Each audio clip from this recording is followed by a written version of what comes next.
아, 네. 제가 처음 하려고 하는 게 이제 서서히 이제 졸리실까봐 먼저 하는 게 제일 나을 것 같아서 했고요. 저도 오늘 그래도 낮에 이렇게 강의하시는 분들 보니까 제가 제 소개를 빨리 하면 질문들이 많이 나오겠다라는 생각이 들어서 제 소개 위주로 일단 제가 어떻게 자산화를 시켰는지 말씀드리면 될 것 같습니다. 지금 전에 했던 일이고요. 지금은 어린이 수영장 저희가 두 개의 공동 대표인데 사실은 그냥 주주라고 생각해 주시면 되고 오실장 강남명역도 공동 대표인데 지금 직영점 5개를 하고 있고 식품 제조 공장 하나 하고 있고 온라인 비즈니스 하고 있고 최근에 이제 제가 그 투자 자문사 우리 주식에 관심 많으시잖아요. 그 투자 자문사를 하나 설립해서 지금 금감원 등록 진행 중에 있습니다. 네, 넘겨주시겠습니까? 넘겨주시겠습니까? 혹시 제가 이제 어떻게 노점상부터 해서 지금까지 왔는지 궁금하시면 월급쟁이 부자들이라는 곳에 제가 한 2년 전에 나가서 네, 한 게 있는데 그때 한번 이렇게 들어보시면 될 것 같고 파일은 제가 공유해 드리도록 하겠습니다.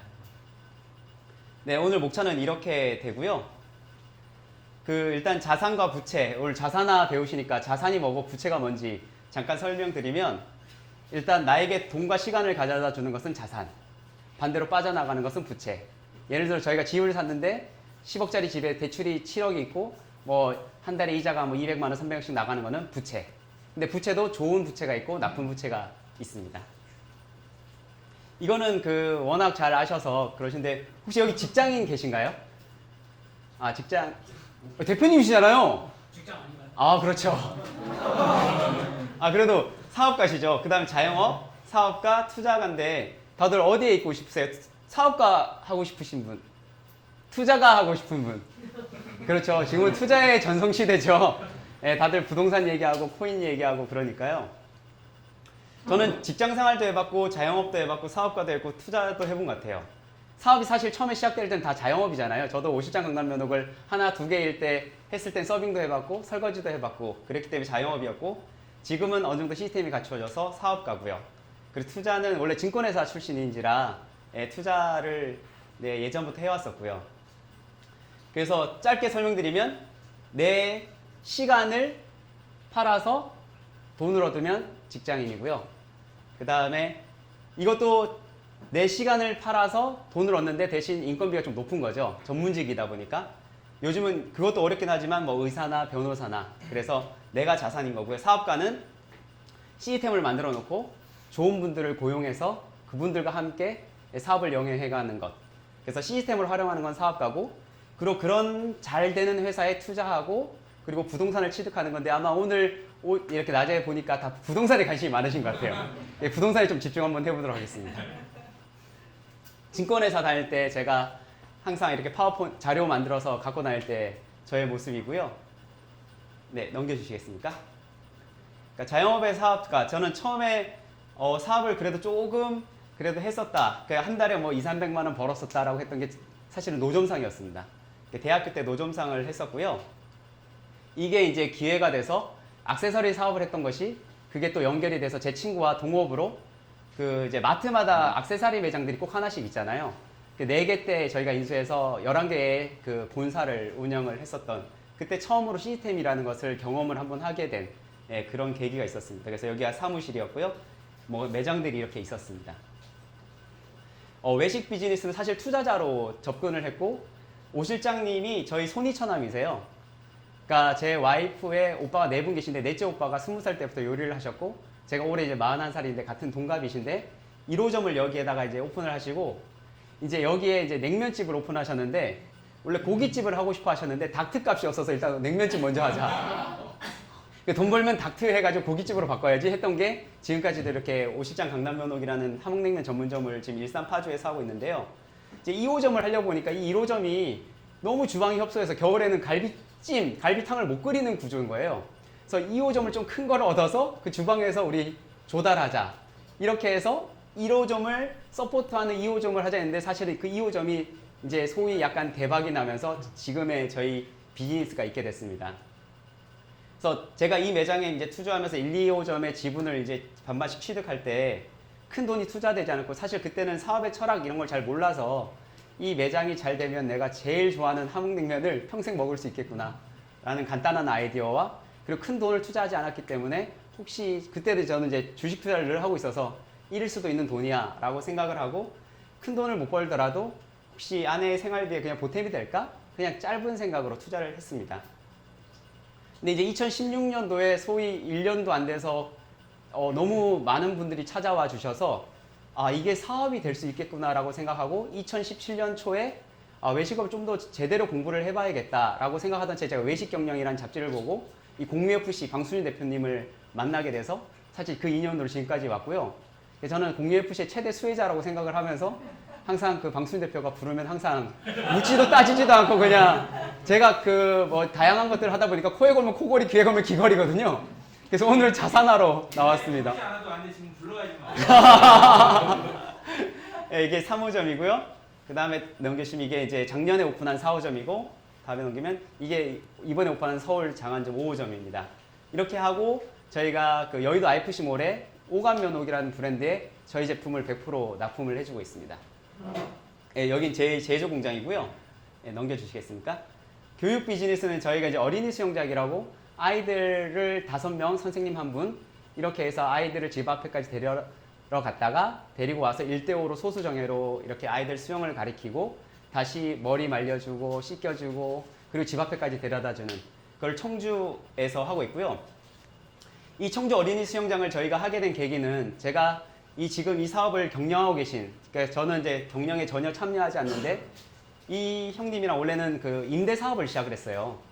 그래서 뒤에 이제 나올 텐데 큰 상가를 2개를 사고 그리고 이 건물은 딱 수영장 하기에 너무 좋은 자리다. 이게 지하에 있었고 당시 트렌드가 찜질방들이 하나하나 경매로 넘어가고 문을 닫기 시작하면서 그 지하 공간이 어떻게 바뀌는지를 봤더니 어린이 수영장으로 많이 바뀌고 있는 거예요. 근데 어린이 수영장 하기에 지하가 얼마나 좋냐면 이 물이 한 10톤, 15톤, 아니 100톤 정도 들어가요. 그러니까 하중이 너무 크니까 지하 주차 공간이 없는 지하에 들어가면 물이 새도 지하로 스며드니까 그래서 여기가 주변에 학교가 10몇 개가 있고 정말 학생들 수의 한 2% 정도만 와도 이 수영장 정말 잘 되어 있고 해서 사실은 MPL 부실채권으로 저희가 이걸 사서 대출을 받았더니 오히려 3천만 원이 남고 그래서 수익률을 계산할 수도 없는 그래서 여기를 딱 빌려주면 좋겠구나라고 했는데 수영장 공사하시는 사장님이 한마디에 자기가 10년 동안 수영장 공사를 해봤는데 망한 데를 본 적이 없다. 한 군데가 문을 닫았는데 그 건물주가 바뀌어서 나가라 그래서 어쩔 수 없이 나간 거다. 한번 운영해 보지 않겠느냐라는 그 한마디에 그럴까요? 해서 대신 이제 그 형님한테 저는 전업 투자자니까 형님이 운영하셔야 돼요 하고 이제 시작한 게 이 어린이 수영장 2016년 1월에 오픈을 했고요. 네. 이게 이제 지난주에 오픈한 2호점입니다. 둘 다 청주에 있고 여기를 저희가 원래는 2호점을 한 2년 전부터 찾았어요. 그래서 청주에 제일 잘 사는 현대백화점 근처. 청주에 SK하이닉스랑 LG화학이 있거든요. 그래서 그 동네를 샅샅이 뒤졌는데 원래 이 공간이 키즈 카페였고 너무 잘 되고 있어서 이걸 정말 사고 싶었는데 안 됐었어요. 근데 작년에 코로나 상황인데 저희도 이제 그 건물 중에 한 270평 점핑파크라고 아이들 거기에 임대를 주고 있는데 월세가 밀리는 거예요. 정말 잘 되는 곳인데 여기가 밀릴 정도면 혹시 이 자리가 나오지 않았을까요? 라고 했는데 그 형님이 그 이야기를 듣자마자 여기 와봤는데 진짜 매물로 나와 있었던 거예요.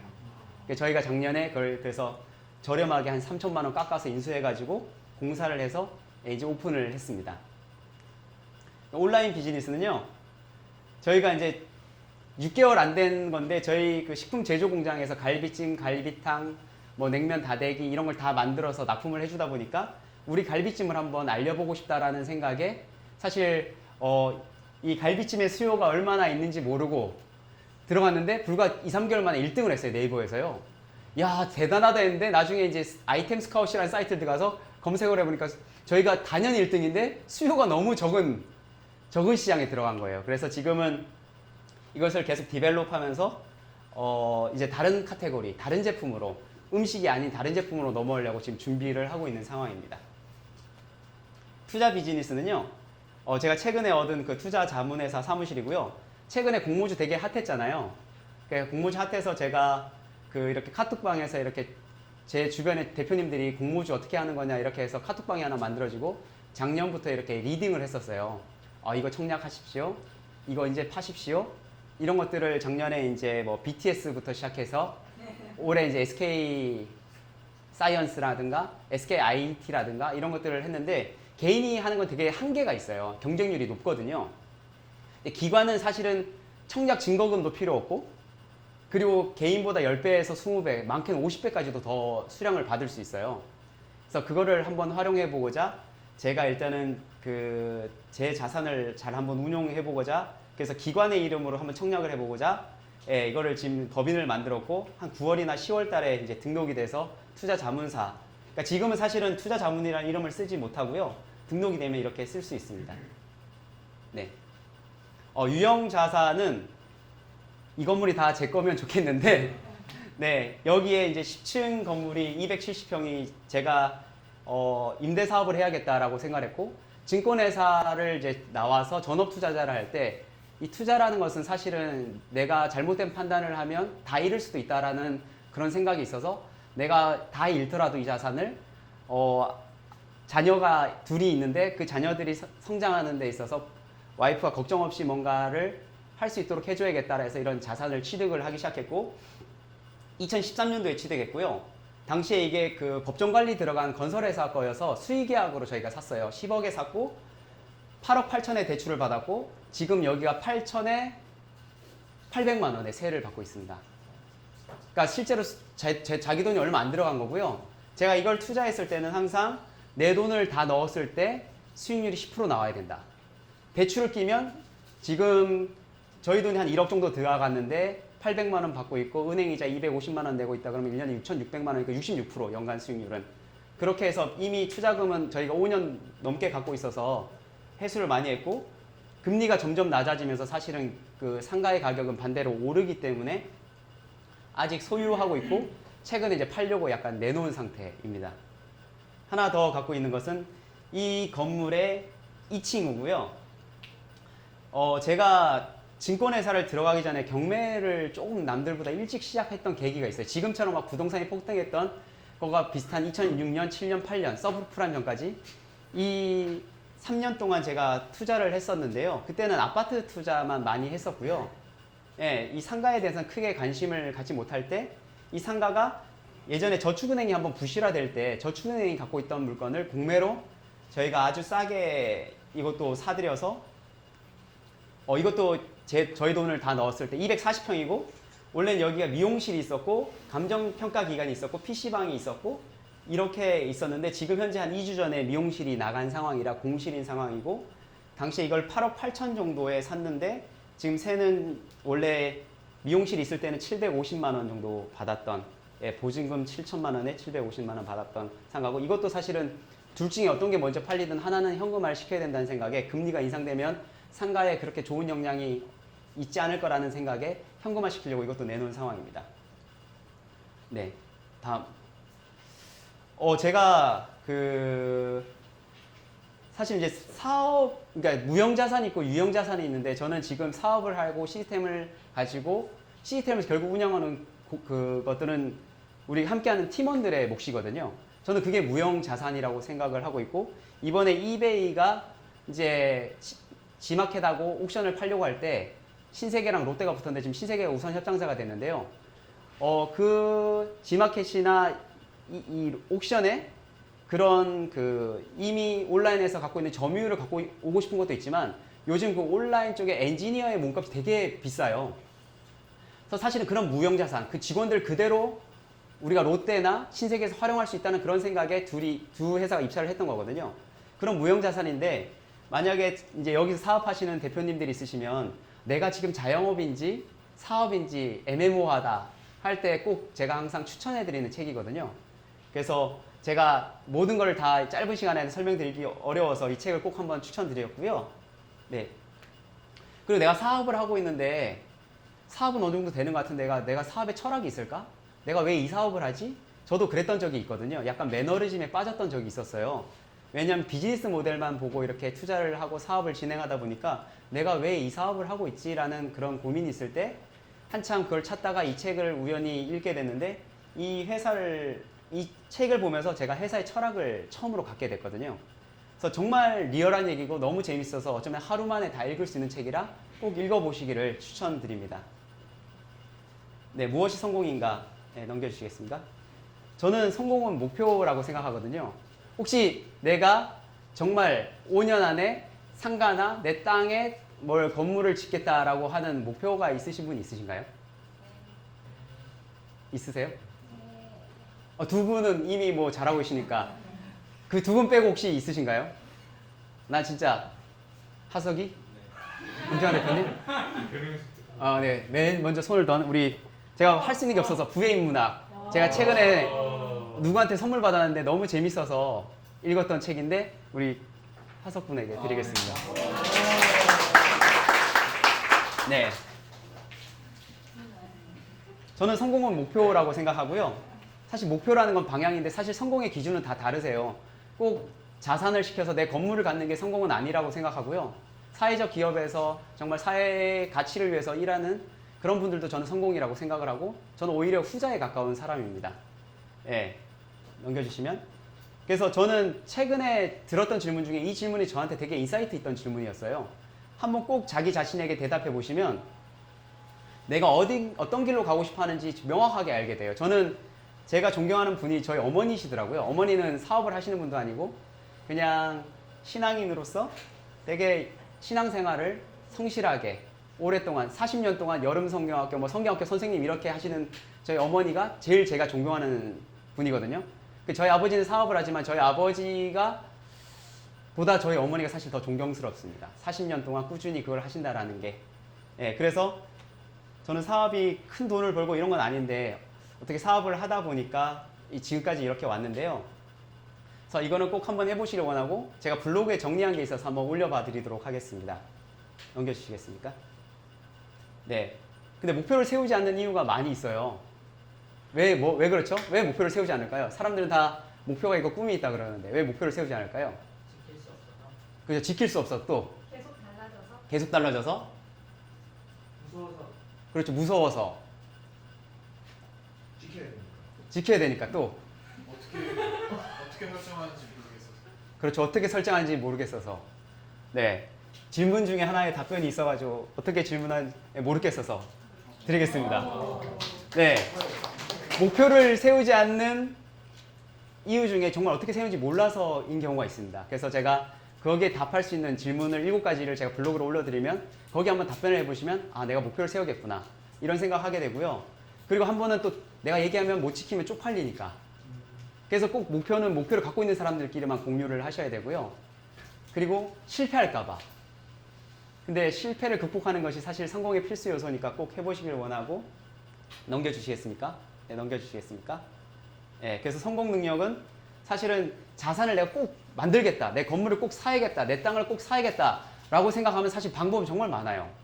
예, 그 대출을 정말 잘 진행하시는 주변의 분들도 많고 내가 공부를 하고자 하면 유튜브나 정말 배울 수 있는 것들이 너무 많잖아요. 내가 이거를 자산화 시키겠다 이렇게 생각을 하고 공부를 해야겠다. 몇 년 안에 취득해야겠다. 이렇게 생각하면 꼭 저는 이룰 수 있을 거라 생각합니다.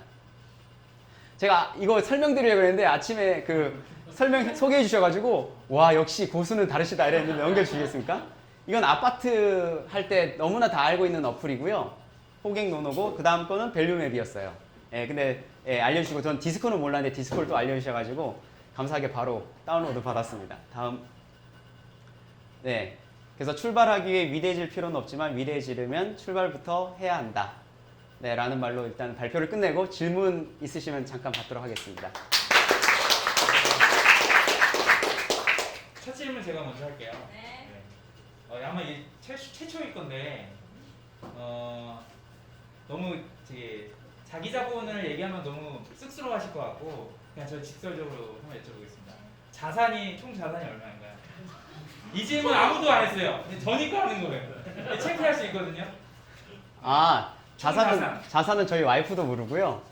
예전에 딱 한 번 제가 그 개인 투자자일 때 개인 전문 투자자를 받으려면 순자산이 10억 이상이어야 돼요. 그래서 그걸 3년 전인가 한번 했었고요. 그때보다는 좀 더 수익이 좋아져서 수십억 이렇게 생각하면 될 것 같습니다.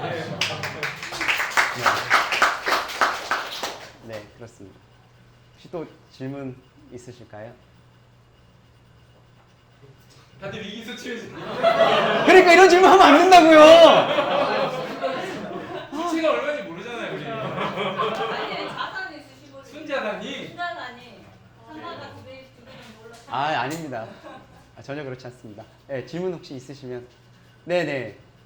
그 사례에서 부실채권으로 구매하면 네. 돈을 더 남기고 받았다고 하셨잖아요. 네.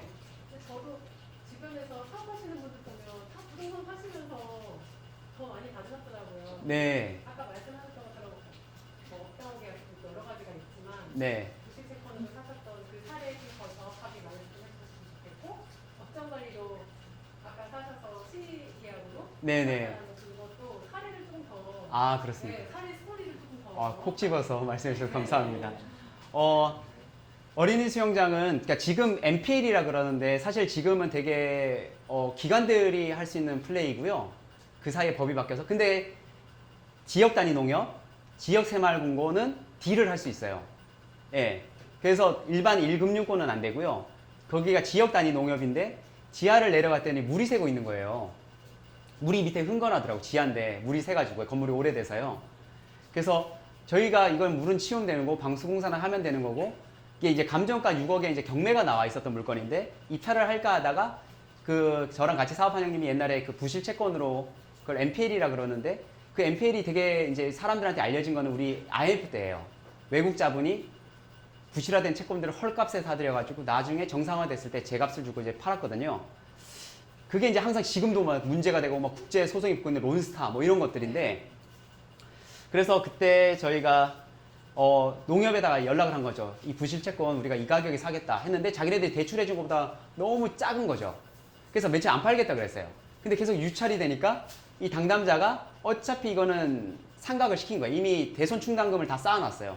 그러니까 이걸 얼마 팔든지 상관없는 거죠. 그렇게 돼서 연락이 오더라고요. 얼마만 하겠느냐. 지금 또 떨어질 것 같지 않느냐. 입찰을 봐라. 이게 물도 새고 이렇게 저희는 이제 수영장이라는 얘기를 전혀 안 하고 목적이 있었지만 우리가 이거 뭘 할지도 잘 모르겠는데 싸게 줘야 되지 않겠느냐 해서 1억 5천인가에 샀던 걸로 생각이 나요. 근데 1억 5천에 사고요. 이 계약한 사람은 따로 있고요. 같은 몸이긴 한데 낙찰을 제가 2억 8천인가에 받아서 80%인가 대출 받으니까 2억 3천인가 남고 할 때 이렇게 되니까 어차피 이 돈이 이렇게 넘어가는 거잖아요.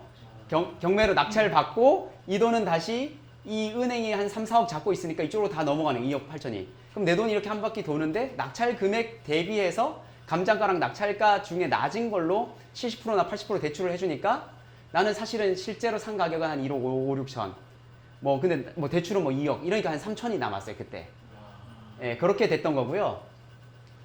여기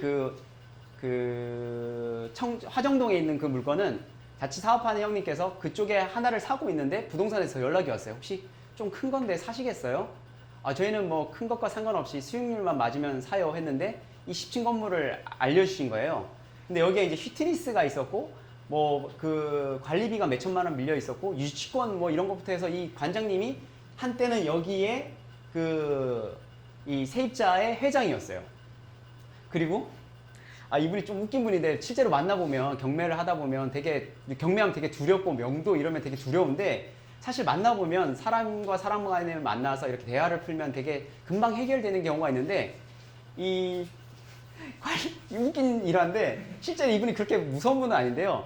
관리소장님이 더 이상 지금 3개월 밀렸고 4개월 밀렸고 이러는데 자꾸 관리비 안 내시면 물을 잠궈버릴 거예요. 이랬어요. 물을. 그러니까 수돗물 더 이상 안 나오게 하고 전기 끊어버릴까 했더니 당신도 끊어줄 수 있어? 뭐 이렇게 관리소장님 네 이러고 이제 가만히 이제 하고 있는데 저희가 이제 겁도 없이 산 거죠. 저희는 해결할 수 있습니다. 저는 더한 사람도 만나봤고 그래서 잘 해결했어요. 자기 해결해서 그냥 이렇게 관리비 저희가 알아서 좀 일부는 부담할게요 이렇게 해서 잘 나가셨고요. 그러니까 그때 당시에 건설회사들이 금융위기 오고 나서 2013년도까지 되게 힘든 5년이었어요. 부동산이 계속 조금씩 좀 내려가고 있었거든요. 그래서 건설회사 중에 버티지 못하는 이 작은 회사들이 이제 넘어갈 때 법정 관리에 들어간 거예요. 그러니까 이걸 처분을 해야 돼요. 처분하는데 이 건물이 그 화정역에서 얼마 안 먼데 다른 것들이 다 팔리고 이제 이거랑 몇 개 안 남았을 때 저희한테 연락이 온 거예요. 그래서 그때 저희가 수익률을 계산해보고 휘트니스에 다시 재임대를 줬을 때 얼마나 될까? 그래서 저희가 휘트니스 가서 이렇게 회원으로 등록할 것처럼 해서 라커룸 다 세고 그럼 회원수가 몇백 명 되겠구나. 그래서 잠겨있는 거 다 세서 그러면 이게 회사가 운영은 될 수 있겠구나. 휘트니스가 운영은 되겠구나. 그럼 재임대를 할 수 있는 요건이겠구나. 뭐 이런 걸 다 해서 저희가 수의계약으로 이렇게 10억에 썼던 케이스인데 원래는 이게 처음 분양했을 때 한 15억, 6억 이렇게 됐었거든요. 너무 쌌었던 거예요. 근데 이런 것들을 해결하기가 어렵다고 생각하니까 바로 밑에 있는 학원 선생님이 이 통으로 물건을 사고 있어서 여기를 되게 노렸었는데 이게 깨름직한 거예요. 10층에 그 세입자 그분이랑 만나는 것도 깨름직하고 늘 엘리베이터 타면서 보는데 해결하기도 좀 어려울 것 같고 한 번도 그런 걸 해본 적이 없다 보니까 사실 저희한테까지 기회가 왔던 케이스입니다. 네, 어떻게 무슨 상가였나요? 아, 이게 저희가 10층 통으로 270평을 갖고 있고 나머지는 뭐 주인이 1명, 2명, 3명 뭐 이렇게 있는 경우도 있고 어떤 분은 또 한 층을 다 갖고 있는 경우도 있고 뭐 그런 상황입니다. 어때 좀 설명이 되셨을까요? 네. 네. 하나만 더. 예. 아까 물이 샜는데 그 사실 물은 해결 못 하잖아요. 건물에서 물이 새는 거. 아, 네. 어떻게 해결하나요? 아, 어린이 수영장이요? 이 정말 방수를 잡는다는 게 되게 어려워요. 예, 그래서 지금은 그 방수를 완전히 차단시킨 게 아니라 그냥 물길을 내서 그 물 흐르는 것을 길을 만들어서 그냥 이쪽으로 빠지도록. 그래서 여기서 펌프해서 올라가는 걸로. 예, 그렇게 했습니다. 사실 진짜 잡기가 어렵더라고요. 그리고 노후화되면 어디서 새는지 알 수가 없어서 예, 그렇게 물길을 만들어가지고 그쪽에서 떨어지면 한 곳으로 모여서 거기서 펌프로 그냥 올라가는 예, 그런 식으로 했습니다. 아, 네. 지금까지 투자 잘 하셨는데요. 네. 앞으로 한 예산이 5억 정도 있다고 생각하실 때 5억이요. 네. 투자하실 카테고리가 있으시면 예로 설명을 한두 가지만. 제가 지금 정말 올해 말까지 꼭 사고 싶다라는 부동산이 하나 있어요. 예, 진짜. 근데 이게 눈빛이 너무 초록초록하시고 그 자금이 있으신 분들이셔서 이거 뺏기지 않을까 이런 생각이 드네요. 네, 말씀드리겠습니다. 네, 왜냐하면 실천하는 자의 몫이기 때문에 사실 지금 우리나라에서 제일 잘 나가는 산업이 어딘가요? 반도체. 반도체죠. 예. 그 반도체에서 그 삼성이 어디에 지었죠? 평택에 지었죠. 평택이 옛날에 정말 허허벌판이었거든요. 근데 지금 제가 최근에 다시 한번 가봤어요. 많이 바뀌었거든요. 근데 지금 SK에서 어디에 투자한다 그랬죠? 용인시 처인구 원산면이에요.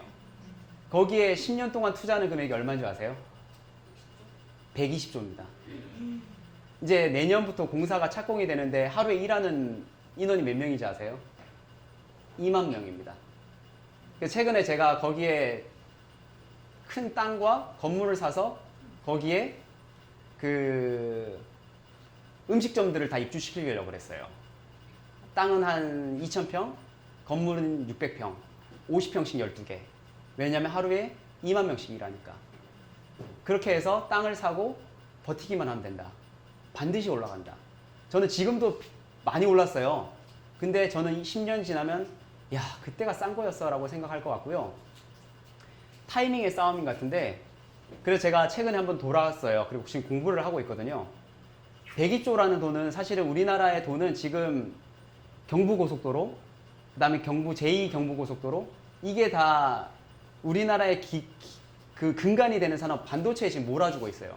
그러니까 SK 하이닉스에 엄청난 지금 자금이 투자되는데 국가에서도 이건 되게 큰 비즈니스거든요. 이번에 가서 우리 미국 대통령 만났을 때도 유추하는 게 SK 하이닉스 들어와 달라, 삼성전자 들어와 달라잖아요. 그만큼 우리나라에서 핵심 회사이기 때문에 이 회사가 지금 120조라는 어마어마한 자금을 투자하는데 그 주변의 땅들에 지금 다 가보면 과연 이게 10년 뒤에 어떻게 바뀔까 궁금할 정도로 그냥 논밭이에요. 근데 거기에 정문이 들어설 거고요. 하루에 수십만 명이 왔다 갔다 할 거고요. 거기에 그러면 뭐 식당들도 생길 거고요. 어마어마한 것들이 생길 거거든요. 그리고 평택 바로 그 지금도 공장이 일부 지어지고 있는 바로 앞에 있는 편의점이 전국에서 최고의 매출을 내고 있어요. 어마어마한 인구거든요. 그런 것처럼 저는 처인구 원산면. 그래서 저는 이미 다 나와 있습니다. 용인시청에 들어가면 계획 지도가 다 나와 있고요. 어떻게 해서 입구가 나올 거고 어디가 도로가 나올 거고 이런 게 다 나와 있어요. 근데 사실은 그걸 다 알기 때문에 사람들이 안 팔죠. 근데 저는 그렇게 생각해요. 이제 10년 그 사이에 그래도 자산이 봄, 여름, 가을, 겨울이 있는데 한번 살 수 있는 빠지는 변곡점이 있지 않을까 사실 노려보거든요. 그래서 저는 지금 경매를 해왔기 때문에 경매로 취득하려고 지금 공매나 경매로 취득하려고 계속해서 지금 원산면 땅을 보고 있고요. 예, 그 땅을 그 평택에 지금 편의점이 제일 잘 되는 자리가 어떤 분이 제안을 받아가지고 사라 했는데 못 샀어요. 안 샀는데 그 친구가 초청해준 친구가 이제 팔아 했을 때가 평당 90만 원짜리가 팔아 했을 때가 얼마인 줄 아세요? 평당 1000만 원일 때예요. 2년 사이 12배 였거든요. 근데 지금 평당 3천만 원까지 올라갔어요. 그때 1000평이었는데 90만 원이어서 내 돈 1억만 있으면 살 땅이에요. 레버리지를 일으키면. 근데 그분께서 저를 한번 투어를 시켜주셨어요. 평택을 투어 주시고 앞으로는 원산면이 이렇게 바뀔 거예요. 저는 땅을 지금 갖고 있는데 이 중에서 한번 둘러보시고 공부하시고 사세요. 이렇게 해서 최근에 한번 투어를 했거든요. 그래서 만약 5억이 있으시면 그 아시죠? 자기 땅에다가 창고를 지어서 대출을 받으면 90% 이상 대출이 돼요.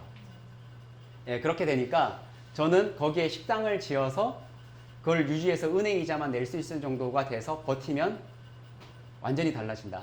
이렇게 생각을 하는데 요즘은 유튜브도 많고 그렇기 때문에 공부해 보시면 어디를 사야 될지 느낌이 오실 거라고 생각하고 어쩌면 내가 정말 1, 2억밖에 없는데 내 인생을 정말 제대로 한번 바꿔보고 싶다라고 생각을 하시면 한번 그 공부하셔서 정말 근데 약간 얕게 공부하시면 나중에 당할 수 있으니까 정말 제대로 공부해서 제대로 된 땅을 하나 레버리지를 일으켜서 사시면 저는 그것은 되게 베스트 레버리지라고 저는 생각을 하고 있습니다. 네. 제대로 된 땅을 보는 원칙, 기준 몇 개는 얘기해 주세요.